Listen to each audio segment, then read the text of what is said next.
وأشهد أن محمدا عبده ورسوله. اللهم صل على سيدنا محمد وعلى آل سيدنا محمد.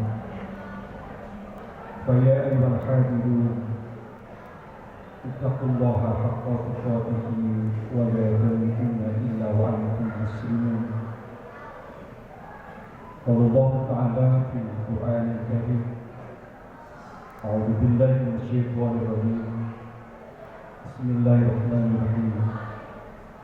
ووصينا الإنسان بوالديه حملته أمه وحنا على وحن وفصاله في عامين أن اشكر لي ولوالديه إلي المصير. صدق الله العظيم. Jamaah sidang salat Jumat hamba Allah yang mulia, marilah kita meningkatkan takwa kita kepada Allah Subhanahu wa Ta'ala. Bagaimana menumbuhkan rasa takut kita terhadap ancaman Allah Subhanahu wa Ta'ala. Takwa yang kemudian bagaimana kita beramal sesuai apa yang Allah contohkan dalam Al-Quran dan Sunnah-Nya. Takwa yang kemudian menumbuhkan bagaimana kita ridho terhadap nikmat yang Allah berikan kepada kita, dan takwa bagaimana menumbuhkan rasa syukur kita atas segala apa yang Allah berikan kepada kita. Yang akhirnya bagaimana takwa itu akhirnya bagaimana kita mempersiapkan diri kita menuju kehidupan yang abadi di akhirat kelak. Dengan bekal takwa inilah kita akan menjadi hamba yang mulia di sisi Allah. Sebagaimana Allah telah berjanji dalam ayatnya, A'udzu billahi minasyaitonir rajim. Bismillahirrahmanirrahim. Inna akramakum indallahi atqakum. Sungguh yang mulia di sisi Allah di antara kita adalah hamba-Nya yang bertakwa kepada-Nya. Jamaah yang dimuliakan oleh Allah Subhanahu wa Ta'ala, mendapatkan pekan ini kita dihadapkan bagaimana musibah yang terjadi ke saudara kita yang ada di Aceh, Sumatera Utara, Sumatera Barat dan sekitar. Maka tentunya kita sebagai seorang muslim, sebagai anak bangsa ini, kita ikut berbela-sungkawa dengan mendoakan kepada mereka. Semoga Allah Subhanahu wa Ta'ala berikan kesabaran, diberikan ketabahan, dan seluruh apa yang telah mereka korbankan, Allah Subhanahu wa Ta'ala menerima dengan amalan saleh. Dan bagi saudara-saudara kita yang meninggal dunia, tentunya kita doakan semoga Allah Subhanahu wa Ta'ala memberikan kepadanya husnul khotimah, akhir yang membahagiakan. Jemaah yang dimuliakan oleh Allah Subhanahu wa Ta'ala, berbicara tentang husnul khotimah, akhir yang membahagiakan, inilah doa yang setiap saat kita panjatkan kepada Allah Subhanahu wa Ta'ala. Tak henti-hentinya kita meminta kepada Allah Subhanahu wa Ta'ala bagaimana nanti pada akhir kehidupan kita adalah akhir yang disebut dengan husnul khotimah. Hampir setiap saat lafaz itu kita kumandangkan, di antaranya bagaimana wa rahmatan indal maut wa taubatan qabla al-maut. Kita bertobat kepada Allah Subhanahu wa Ta'ala ketika kita masih hidup, sebelum kematian kita datang.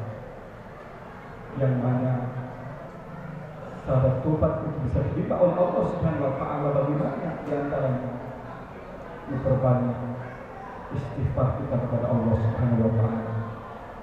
Istaghfir rabbakum innahu kana ghaffara.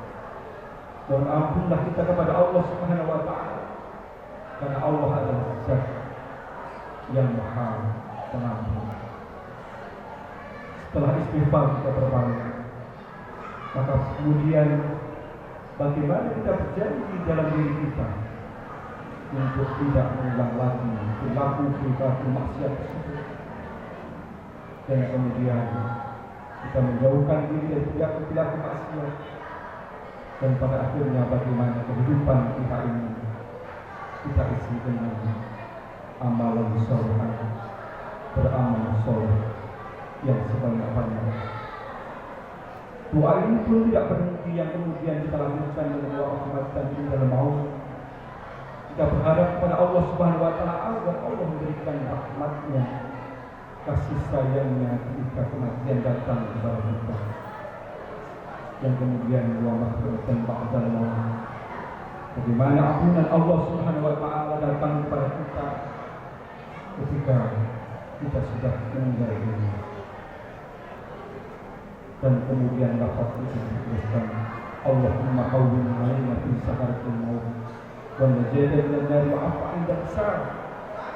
Meminta kita kepada Allah Subhanahu wa taala supaya Allah berikan kemudahan dalam proses sakaratul maut. Allah tangguhkan siksa kita di api neraka, dan kemudian Allah ampuni, Allah hisab segala dosa-dosa kita ketika kita berada pada hari perhitungan terhadap amal kita. Yang menjadi pertanyaan bagi kita, apakah doa-doa yang kita panjatkan kepada Allah Subhanahu wa taala itu Allah akan kabulkan? Maka itu tergantung dari takdir yang Allah berikan kepada kita.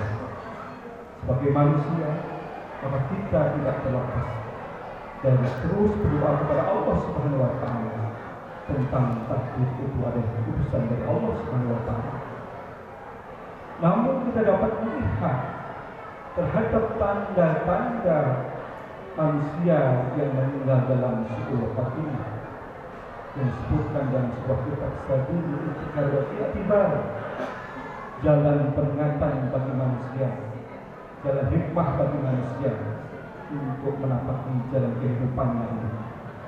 Salah satu tanda orang yang meninggal dalam keadaan su'ul khatimah adalah mereka yang lalai di dalam sholatnya. Ayat Al-Quran menjelaskan, "Fawailul lil musallin alladzina hum an sholatihim sahun alladzina hum yura'una wa yamna'una al-ma'un." Maka celakalah orang-orang yang sholat, mereka yang lalai di dalam sholatnya, mereka yang melaksanakan ibadah hanya ingin mendapatkan pujian atau riya, dan mereka yang tidak mau membantu dalam hal kebaikan. Jemaah yang dimuliakan oleh Allah Subhanahu wa taala, bukankah kita tahu bahwa amal perbuatan yang pertama kali ditanya oleh Allah Subhanahu wa taala adalah tentang salat kita. Awal ma yuhasabu bil 'abdi yawm al-qiyamah as-salat. Ya sahabat saya amal itu pasti amal perbuatan yang pertama kali Allah tanyakan kepada kita adalah bagaimana tentang sholat kita. Apabila sholat ini benar, maka insya Allah pengaruh yang lain, perbuatan yang lain akan menjadi baik. Apabila sholat ini rusak, maka bisa mengakibatkan terhadap perilaku yang lain. Jemaah yang dimuliakan oleh Allah Subhanahu wa taala, sesusah apapun kita, sehebat apapun kita, sesenang apapun kita, maka dalam kesempatan ini janganlah kita lalai di dalam sholat kita. Orang yang lalai di dalam sholatnya akan disebutkan di dalam kitab itu adalah orang yang tanda-tanda pada akhir hayatnya itu dalam keadaan su'ul khatimah, akhir yang tidak diharapkan. Jemaah yang dilakukan oleh Allah SWT. Yang kedua, tanda-tanda akhir kehidupan yang su'ul khatimah itu adalah uququl walidain, yang artinya mereka yang durhaka kepada kedua orang tua kita. Banyak kasus yang terjadi dalam hubungan dan masyarakat kita. Bagaimana kita tidak mampu untuk memuliakan orang tua kita. Kita tidak mampu bagaimana mengasuh merawat orang tua kita ketika orang tua kita sudah dalam kondisi tidak punya kekuatan apa-apa. Maka disinilah benar kata pepatah, Satu orang tua mampu mendidik mengasuh 10 anaknya, tapi 10 anaknya belum tentu mampu untuk mengasuh orang tuanya.